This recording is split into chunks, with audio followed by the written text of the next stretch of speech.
n'est pas au mois d'août ou le 10 août, il y a la fête nationale de l'immigration. Non, ça, c'est des relations structurelles basées sur des éléments précis qui sont inscrits dans le temps. C'est ce qu'il faudrait, et c'est peut-être pour cela que Sa Majesté insiste sur la dimension gouvernance, parce que on revient toujours à la gouvernance, c'est le socle de toute dynamique et on a besoin. Ce n'est pas un slogan finalement qui ressort souvent même dans certains discours politiques ou certains de nos politiques, mais là il s'agit de concret parce que il y a pas urgence, mais en tout cas l'heure est à l'action, j'ai envie de dire. Driss Aissaoui, un dernier mot pour clore cette discussion. Je passerai aussi la parole à professeur Abou Dahab. Vous l'avez dit, c'est une question de confiance. Il faut redonner confiance aux Marocains, aux Marocaines du monde, particulièrement par rapport aux Juifs marocains qui résident en Israël ou en France.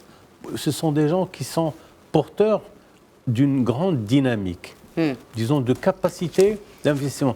Il y a tellement un attachement, un amour à la terre qui peut se traduire autrement en investissant dans ce pays, en faisant des choses qui peuvent... Parce qu'en fait, le Maroc, il a une situation géographique, géopolitique extrêmement intéressante. Exact. Il faut là en profiter. Il faut que les Marocaines et les Marocains puissent les utiliser. Merci. Et que les Juifs du Maroc puissent justement donner un effort particulier à cette dynamique. Et qu'ils font déjà.